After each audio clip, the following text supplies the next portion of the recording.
नमस्कार, मैं हूं निखिल और आप देख रहे हैं दी ललन टॉप शो। प्रधानमंत्री अगर 3 देशों के दौरे से होकर आए तो उस दौरे पर थोड़ी बात कर लेनी चाहिए, खासकर तब जब वो दौरा एक ऐसे महाद्वीप में हुआ हो जहां छिड़ी जंग पूरी दुनिया के साथ भारत को भी प्रभावित कर रही है। यूक्रेन पर रूसी आक्रमण ने भारत की अर्थव्यवस्था के लिए चुनौती पेश की है तो भारत की कूटनीति की भी परीक्षा ली है।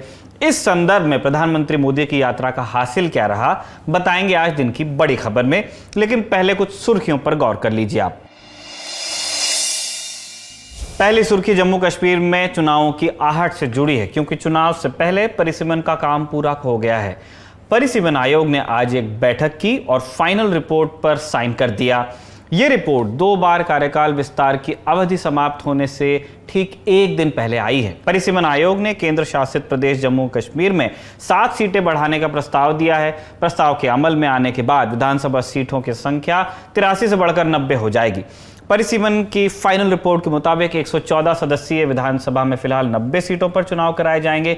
बाकी सीटें पाकिस्तान के अवैध कब्जे वाले इलाके में रहेंगी, उनके लिए रिजर्व। नवगठित सीटों में रियासी जिले की माता वैष्णो देवी कटरा विधानसभा क्षेत्र भी हो सकती है। रिपोर्ट के मुताबिक नई विधानसभा में जम्मू क्षेत्र में 43 और कश्मीर में 47 सीटें होंगी। इनमें से 9 सीटें अनुसूचित जातियों और 7 अनुसूचित जनजातियों के आरक्षित होंगी। इसके अलावा 2 सीटें कश्मीरी प्रवासियों यानी कि कश्मीरी माइग्रेंट्स के लिए भी रिजर्व रखी जाएंगी। वहीं लोकसभा की 5 सीटों में 2-2 सीटें जम्मू और कश्मीर संभाग में होंगी। बची हुई 1 सीट दोनों के साझा इलाके में होगी, यानी आधा इलाका जम्मू संभाग का और बाकी आधा कश्मीर घाटी का हिस्सा होगा इस लोकसभा में। परिसीमन आयोग में 5 एसोसिएट सदस्यों के रूप में जम्मू कश्मीर के 5 सांसद शामिल थे। उन्हें फरवरी में ही रिपोर्ट सौंप दी गई थी। 2 हफ्ते में उन्होंने अपनी सलाह, सुझाव और आपत्तियां बताई। अब जनता ने अपनी राय दी है। इन सभी के आधार पर आयोग ने अंतिम रिपोर्ट केंद्रीय गृह मंत्रालय को सौंप दी है। जम्मू कश्मीर पुनर्गठन अधिनियम 2019 के तहत केंद्र सरकार ने सुप्रीम कोर्ट से सेवानिवृत्त जज जस्टिस रंजना देसाई के नेतृत्व में 6 मार्च 2020 को परिसीमन आयोग का गठन कर दिया था। आयोग को राज्य के नए स्वरूप के मुताबिक विधानसभा क्षेत्र पुनर्गठित करने, युक्त संगत बनाने, अनुसूचित जनजातियों व जातियों के लिए आरक्षित सीटें तय करने का जिम्मा दिया गया था। यह मैंडेट था। जम्मू कश्मीर पुनर्गठन अधिनियम लागू होने से पूर्व एकीकृत जम्मू कश्मीर विधानसभा में 111 सीटें थीं। इनमें से 24 पाक के कब्जे वाले कश्मीर के लिए आरक्षित थीं, जिन पर चुनाव नहीं हो पाता था। शेष 87 सीटों में से 4 लद्दाख, 37 जम्मू और 46 सीटें कश्मीर संभाग में थीं। मतलब कि कश्मीर संभाग में 1 सीट और 6 सीटें जम्मू क्षेत्र में बढ़ाने की सिफारिश हुई है। अभी कश्मीर संभाग में बढ़ाई जाने वाली सीट उत्तरी कश्मीर के कुपवाड़ा जिले की बताई जा रही है, जबकि जम्मू संभाग के सांबा, कठुआ, राजौरी, किश्तवाड़, डोडा और उधमपुर जिलों में 1-1 विधानसभा सीट बढ़ाई जाएगी। विस्थापित कश्मीरी पंडितों और गुलाम कश्मीर के शरणार्थियों के लिए कोई सीट अब तक चिन्हित नहीं की गई, उसकी जानकारी बाहर नहीं है। सूत्रों के मुताबिक जम्मू संभाग के जिले सामा में बड़ी ब्राह्मणा व रामगढ़ के कुछ हिस्सों को मिलाकर एक नया विधानसभा क्षेत्र तैयार किए जाने की योजना है। साथ ही इस अंतरिम रिपोर्ट में जम्मू संभाग के 2 अनुसूचित जनजाति बहुल जिलों यानी कि पुंछ में 3 और राजौरी में 2-2 सीटें अनुसूचित जनजातियों के लिए आरक्षित किए जाने की सिफारिश भी शामिल की गई है। जम्मू कश्मीर में अंतिम बार 1994-95 में परिसीमन हुआ था। तब प्रदेश की विधानसभा में 11 सीटों का इजाफा कर 76 से 87 किया गया था। जम्मू में सीटों की संख्या 32 से 37 की गई थी। कश्मीर में 42 से 46, एक जगह 5 बढ़ा, एक जगह 4, जबकि लद्दाख में सीटें 2 गुनी कर दी गई थी, 2 से 4 हुई थी। परिसीमन आयोग ने अपने सहयोगी सदस्यों जम्मू कश्मीर के 5 सांसद, नेशनल कॉन्फ्रेंस के doctor Farooq Abdullah, retired justice Hasnain Masoodi, Mohammad Akbar Lone और भाजपा के जुगल किशोर शर्मा और पीएमओ में राज्य मंत्री डॉक्टर जितेंद्र सिंह को अपनी रिपोर्ट सौंपी। आयोग में जम्मू कश्मीर के मुख्य निर्वाचन अधिकारी यानी कि सीईओ के शर्मा और देश के मुख्य चुनाव आयुक्त सुशील चंद्रा भी शामिल हैं। सुनिए इस पर राजनीतिक प्रतिक्रियाएं क्या क्या रहीं।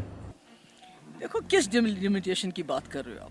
वो डिलिमिटेशन जो बीजेपी का एक्सटेंशन बना हुआ है, जिन्होंने जो आबादी का जो बेसिस है उसको दरकिनार करके जैसे उनका दिल किया, जिस इलाके को जहां जोड़ा जहां तोड़ा, ये तो इसको हम पूरी तरह रिजेक्ट करते हैं। हमें तो इस पर कोई भरोसा नहीं है। ये जो 370 को जिस दिन हटाया गया, उसके साथ ये जो डिलिमिटेशन कमीशन है, इसकी जो सिफारिशात हैं, ये उसी की कड़ी है कि किस तरह जम्मू कश्मीर के लोगों के इख्तियारात कम से कम किया जाए, इनको ज़्यादा से ज़्यादा कमज़ोर किया जाए, किस तरह इनको डिसएम्पावर किया जाए, ये उसी की कड़ी है और कुछ भी नहीं। देखिए, फाइनल रिकमेंडेशंस जो डिलिमिटेशन कमीशन ने आज सबमिट की है और हम उन रिकमेंडेशंस को अभी पढ़ रहे हैं कि उनकी इम्प्लिकेशंस क्या रहेंगी इंडिविजुअल असेंबली कॉन्स्टिट्यूंसीज पे।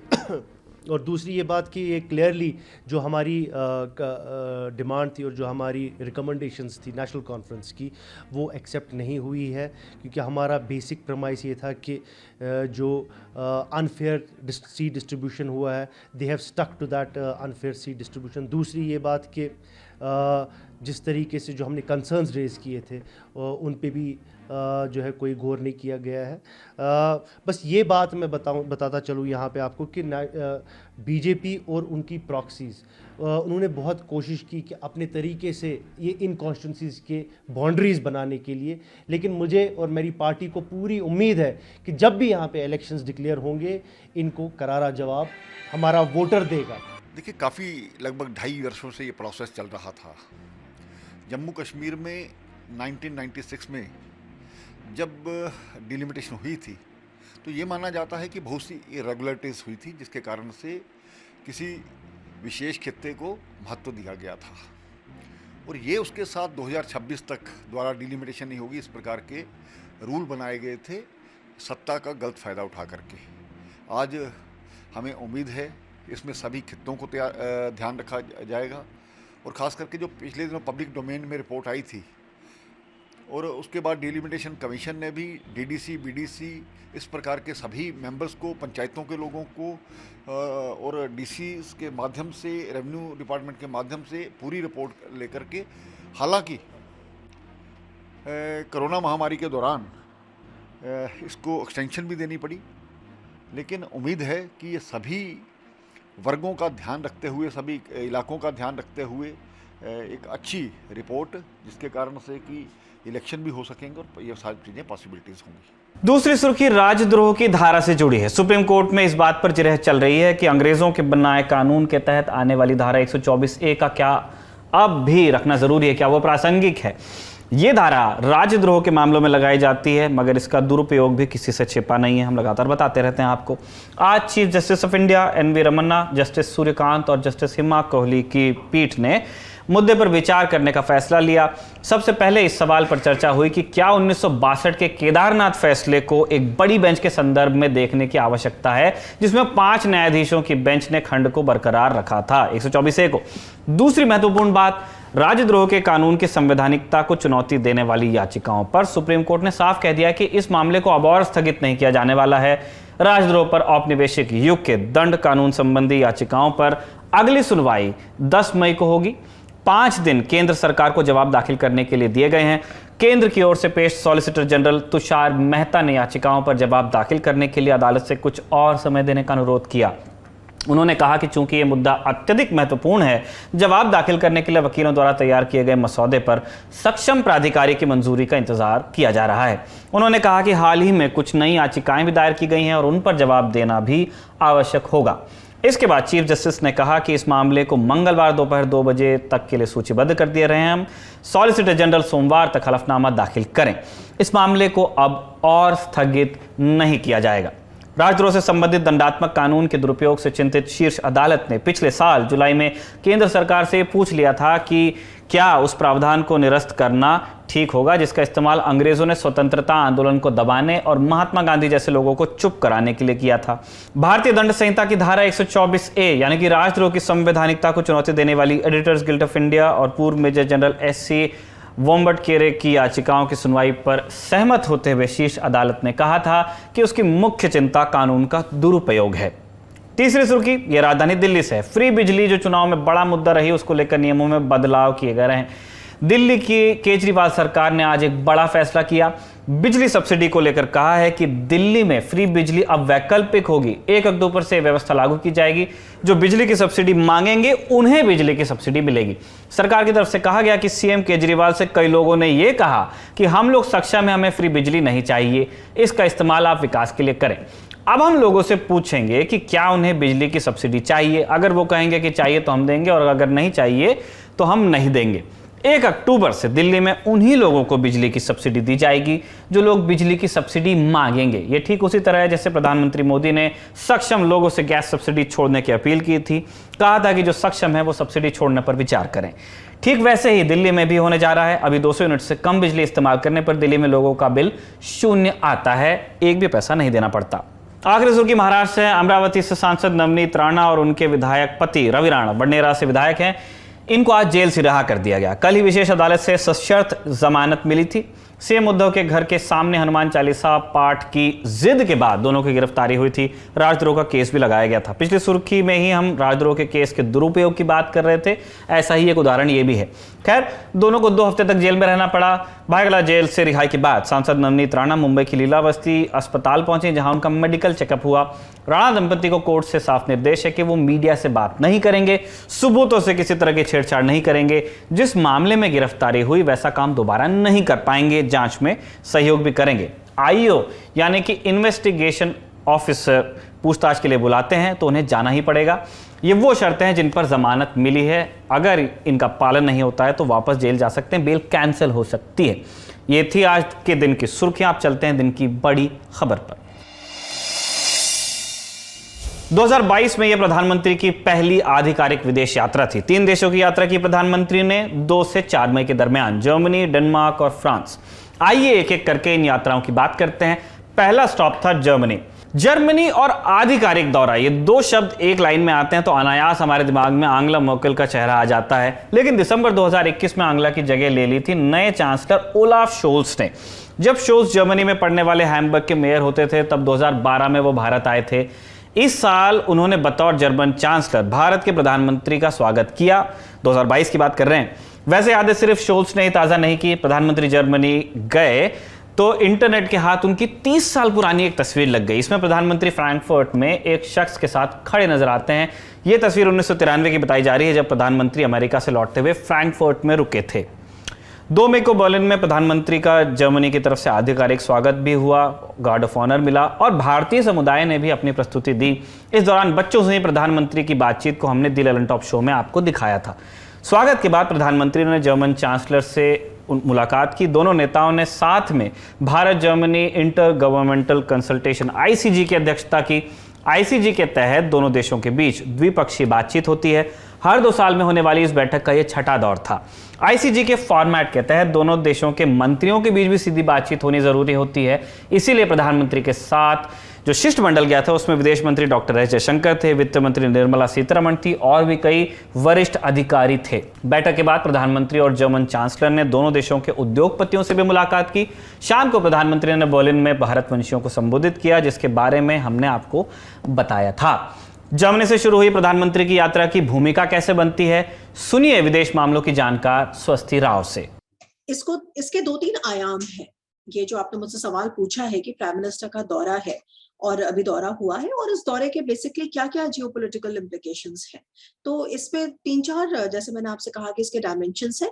पहला इमीडिएट डायमेंशन पे फोकस करते हैं। इमीडिएट डायमेंशन तो ये है कि भाई अभी जैसे कि आपने देखा कि काफी सारे पिछले 2 महीनों में स्पेशली कई सारे बहुत ही टॉप क्लास यूरोपियन लीडर्स के एक के बाद एक विजिट्स हुए इंडिया में और बहुत सारा कोऑपरेशन को डीपन करना और ऐसी तमाम बातें हुई। इंडो पैसिफिक स्ट्रैटेजी के बारे में बातें हुई, ट्रेड के बारे में बातें हुई। तो कहीं ना कहीं ये उसका एक तरह का रेसिप्रोकेशन भी है। तो यहां से अपनी बात को शुरू करते हैं। अब उसमें बात यह आती है कि इस वक्त यूरोप जो है वो एज ए रीजन रील कर रहा है जो प्रेशर है यूरोपियन जो यूक्रेनियन वॉर का, और उसका भी बहुआयामी प्रेशर है। उसका स्ट्रेटेजिक प्रेशर है, सिक्योरिटी आर्किटेक्चर जो चेंज हो गया है उसका प्रेशर है, उसका एक बहुत बड़ा इकोनॉमिक कॉस्ट है, जो रशिया को लेकर एनर्जी डिपेंडेंस है उसका प्रेशर है। तो ऐसे तमाम प्रेशर्स से इस वक्त जो यूरोप गुजर रहा है, ऐसे में प्राइम मिनिस्टर मोदी जब 3 देशों की यात्रा के लिए जाते हैं तो पहले तो हमें यह समझना है कि वो कौन से 3 देश हैं। वो 3 देश उन्होंने चुने, जर्मनी, डेनमार्क और डेनमार्क के साथ जो बाकी और 4 नॉर्डिक कंट्रीज हैं वो, यानी नॉर्वे, आइसलैंड, स्वीडन और फिनलैंड और फ्रांस। ये जो चॉइस है इसके पीछे भी कारण है, मतलब इसके पीछे भी कारण है बिना, जैसे जर्मनी जो है वो यूरोप का इकोनॉमिक पावर हाउस है। और अगर आप देखेंगे, मैं बार बार दोहराऊंगी नहीं कि क्या हुए, मोटे मोटे 9 अग्रीमेंट्स हमने साइन किए, जिसमें सबसे इंपॉर्टेंट ये है कि ओलाफ शोल्स ने 10 बिलियन जो यूरोस है उसको डिस्पर्स करने की बात करी है, स्पेशली क्लीन एनर्जी के क्षेत्र में इंडिया के साथ। और भी हमारे ग्रीन स्ट्रेटेजिक पार्टनरशिप हमने बनाई और हमने उनसे बोला कि इन्वेस्टमेंट बढ़ाइए, बायलैटरल ट्रेड बढ़ाइए, ये सब चीजें। जर्मनी को साधना क्यों इंपॉर्टेंट है हमारे लिए? जर्मनी को साधना इसलिए इंपॉर्टेंट है क्योंकि देखिए, जर्मनी जो है वो यूरोप का इकोनॉमिक पावर हाउस है। जर्मनी ऐसा देश है जहां से किसी ने उम्मीद नहीं करी थी कि रशिया के ऊपर जो एनर्जी डिपेंडेंस है उसको लेकर वो इतना कड़ा रुख अख्तियार करेंगे, जो उन्होंने अब धीरे धीरे किया है। हाँ, बाकी के कंपैरिजन में आप कह सकते हैं कम किया है, लेकिन किया है।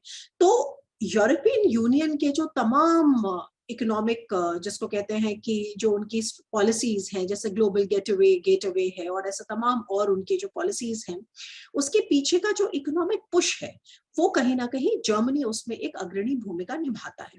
तो जर्मनी को जाकर और उस स्ट्रेटेजिक पार्टनरशिप को नेल करना जरूरी था हमारे लिए, ये पहली चीज। दूसरा, और भी कारण थे, हमें दिख रहा था कि ओलाफ शोल्स के कैबिनेट में ग्रीन्स जो है वो भी एक कोलिशन पार्टनर है, और ग्रीन्स जो है वो बहुत पुश करेंगे थर्ड कंट्रीज जैसे इंडिया में एनर्जी डाइवर्सिफिकेशन के तमाम इनको स्ट्रेटजीज को। तो वो हमें मिला भी, तो वो एक सही अंदाजा हमने लगाया। जर्मनी की यात्रा के बाद 3 मई को प्रधानमंत्री पहुंचे डेनमार्क। यहां वो डेनमार्क के साथ साथ बाकी नॉर्डिक देशों यानी फिनलैंड, आइसलैंड, नॉर्वे और स्वीडन के नेताओं से भी मिले। इन्हें हम नॉर्डिक देश कहते हैं उस रीजन के नाम पे।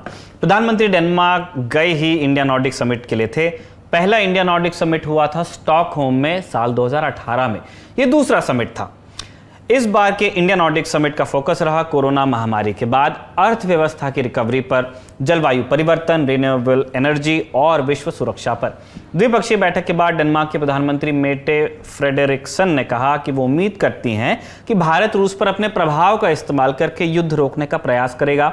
दोनों देशों के बीच water supply, waste water management और डिजिटाइजेशन को लेकर भी बातचीत हुई।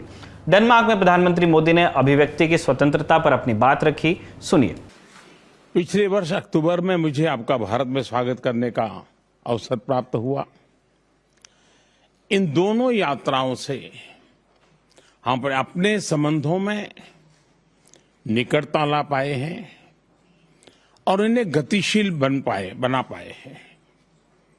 हमारा दोनों देश लोकतंत्र, अभिव्यक्ति की स्वतंत्रता और कानून के शासन जैसे मूल्यों को तो साझा करते ही हैं।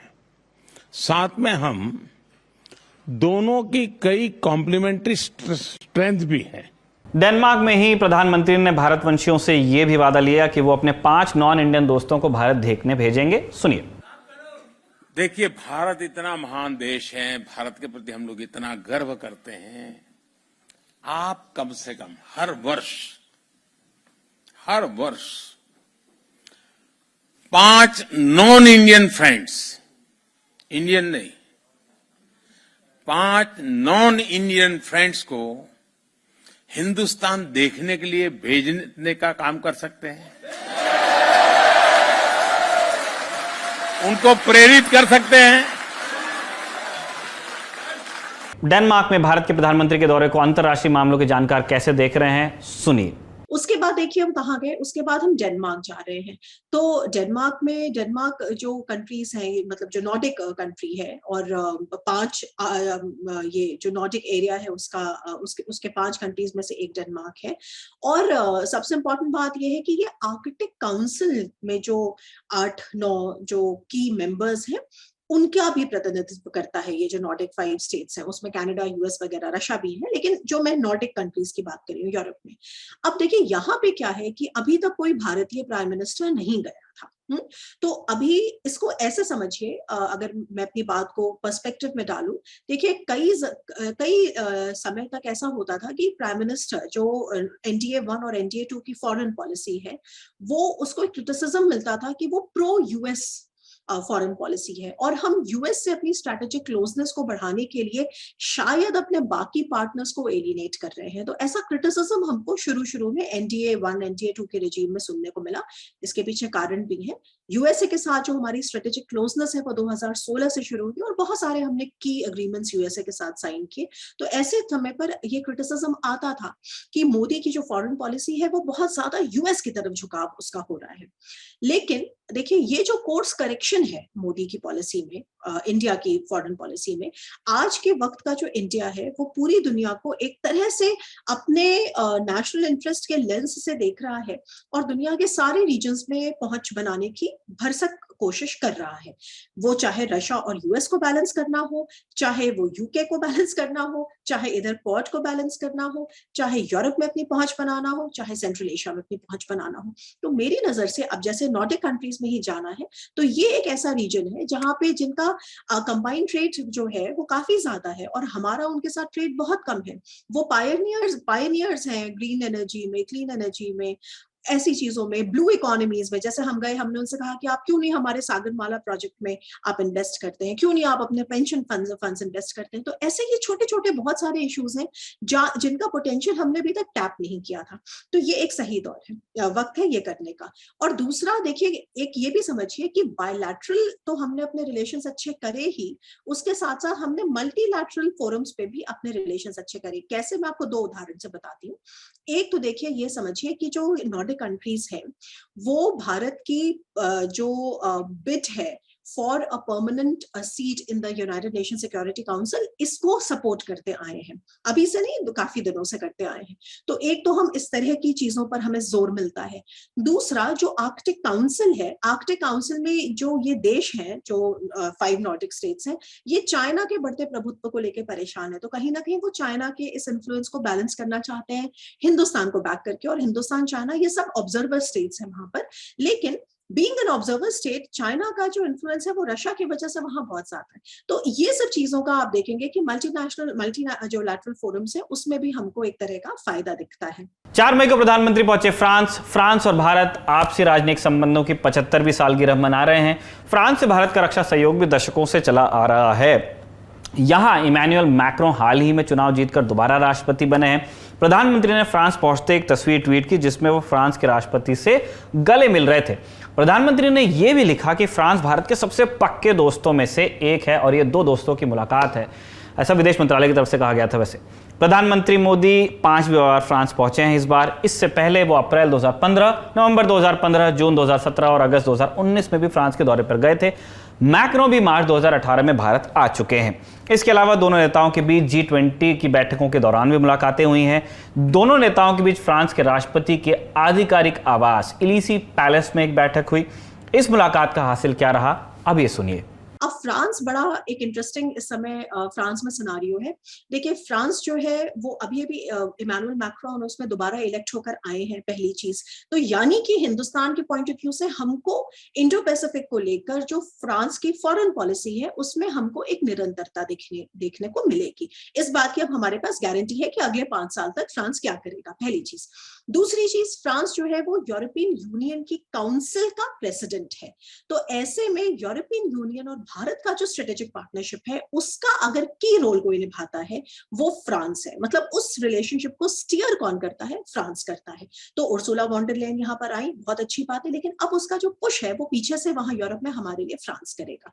दूसरी चीज ये। तीसरी चीज क्या, फ्रांस जो है वो अकेला ऐसा यूरोपियन देश है जो इंडो पैसिफिक में रेजिडेंट पावर है। इसका मतलब फ्रांस की इंडो पैसिफिक में टेरिटरीज भी हैं और लोग भी हैं। 1.5 मिलियन पॉपुलेशन फ्रेंच सिटीजन्स की है।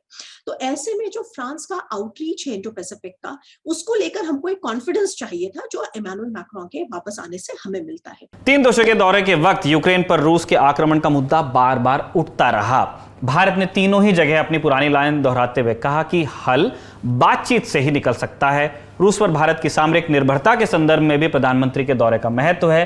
क्यों और कैसे, ये आपको सुनना चाहिए विशेषज्ञों से। लेकिन हम उनको समझाना क्या चाहते हैं, अब यहीं पे एक बात आती है कि देखिए, आप जो ये मत सोचिए, मतलब हम अपने वेस्टर्न पावर्स को ये समझाना चाहते हैं, आई एम श्योर इस बात को प्राइम मिनिस्टर ने काफी जोर और मतलब काफी जोर देकर समझाने की पूरी कोशिश करी होगी, क्योंकि ये बहुत जरूरी बात है।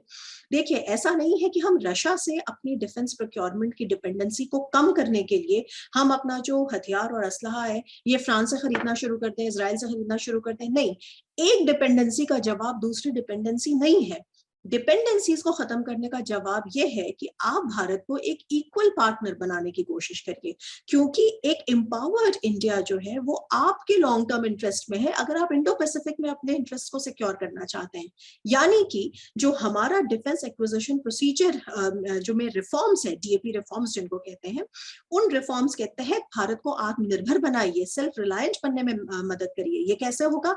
ये टेक्नोलॉजी ट्रांसफर से होगा, ये जॉइंट इन्वेस्टमेंट प्रोजेक्ट से होगा। ये केवल एक बायर सेलर रिलेशनशिप के से नहीं होगा, ये केवल उसका एक छोटा पार्ट है। बड़ा पार्ट जो है वो इनोवेशन, टेक्नोलॉजी ट्रांसफर वगैरह से है। तो ये चीज हमें कन्वे करना जरूरी है, क्योंकि देखिए, यूरोपियंस का अभी तक ऐसा इंटरेस्ट भारत में नहीं रहा है। जनरली यूरोपियंस, क्यों हम उनसे नहीं असलहे खरीद पाते? क्योंकि हमें रशिया जो है वो चीप दामों पे उपलब्ध करा देता है, तो हमें जरूरत ही नहीं पड़ती। लेकिन बात यह है कि हम यही बात उनको समझाना चाहते हैं कि देखिए, आप समझ रहे हैं कि हम क्यों नहीं कंडेम करते हैं रशिया को ऑफिशियल तौर पे, आप समझ रहे हैं हमारी डिपेंडेंसी क्या है। तो अगर आप उस डिपेंडेंसी से हमें बाहर निकालना चाहते हैं, क्योंकि हम आपके लिए इंडो पैसिफिक स्ट्रैटेजी में इतनी अहम भूमिका निभाते हैं, तो इसका मतलब यह है कि आप एक डिपेंडेंसी, जो मैं पहले कह रही थी कि एक डिपेंडेंसी को दूसरी डिपेंडेंसी से ना सब्स्टिट्यूट करिए, बल्कि आप हमें आत्मनिर्भर बनने की दिशा में सहयोग करिए, क्योंकि ये आपके भी सेल्फ इंटरेस्ट में है। अलग अलग देशों के दौरों पर हमने आपको विशेषज्ञों की बात सुनाई। चलते चलते आपको ये भी बताते चले कि प्रधानमंत्री को जैसा स्वागत मिला उसका कूटनीतिक हासिल क्या था। सुनिए जवाहरलाल नेहरू विश्वविद्यालय में असिस्टेंट प्रोफेसर अंशु जोशी क्या कह रही हैं। तो पूरे विश्व ने न सिर्फ मोदी जी का एक भव्य स्वागत इन तीनों ही देशों के प्रमुखों के द्वारा देखा, ये भी देखा कि किस तरह से तीनों देशों के प्रमुखों ने अपनी निष्ठा और अपनी मैत्री के स्वर मोदी जी के प्रति मुखर रखे, क्योंकि ये एक कूटनीति का बहुत महत्वपूर्ण एंगल है। हम देखते हैं कि हमारे नेता का वहां किस प्रकार से स्वागत हो रहा है। तो ये एक देख करके बड़ी प्रसन्नता का अनुभव हुआ कि जिस तरह से मोदी जी का वहां स्वागत किया गया, उनकी बातें सुनी गई। तो उन्होंने ये स्पष्ट बात कही कि भारत एक न्यूट्रल स्टैंड लेकर के रशिया यूक्रेन क्राइसिस के बिंदु पर खड़ा है, और उनका ये मानना है कि डिप्लोमेटिक टेबल पर ला करके आपसी बातचीत से ही इस पूरे मुद्दे का समाधान हो सकता है। तो न्यूट्रलिटी बनाए रखना बहुत महत्वपूर्ण है। तो इस दृष्टि से जैसे कि हम जब डेनमार्क की ओर देखते हैं, या जब हम नॉर्डिक देशों की ओर देखते हैं, हम स्वीडन की ओर देखते हैं, हम नॉर्वे की ओर देखते हैं, हम आइसलैंड की ओर देखते हैं, तो वहां कहीं ना कहीं इस न्यूट्रलिटी के मद्देनजर ये एक बहुत महत्वपूर्ण बिंदु है जो मोदी जी ने वहां पर कहा। और उन्होंने द्वितीय नॉर्डिक सम्मेलन भी वहां पर अटेंड किया, और उसमें भी एक आपसी ट्रेड को और आपस के जो संबंध है उनको मजबूत करने के लिए काफी सारे बातें हुई, समझौते हुए। ये था हमारा बड़ी खबर सेगमेंट। अब बारी है कू की राय की। आज हमने कू पर पूछा था कि क्या राजद्रोह की धारा को खत्म कर देना चाहिए। हाँ जवाब दिया है 41% लोगों ने, और ना जवाब दिया है 59% लोगों ने। अगर आप भी कू पर हमारे पोल्स का हिस्सा बनना चाहते हैं तो कू पर दी ललन टॉप को फॉलो कर सकते हैं। हम कू पर आपसे अलग अलग मुद्दों पर राय मांगते रहेंगे। अपनी राय आप हमें कमेंट बॉक्स या #LTShowOnCoo के साथ आप कू करके बता सकते हैं, हम उससे भी शो में शामिल करेंगे। तो ये था आज का दी ललन टॉप शो। अब आपसे मुलाकात होगी अगले एपिसोड में। तब तक अपना ध्यान रखिए, बने रहिए दी ललन टॉप के साथ में। शुभ रात्रि।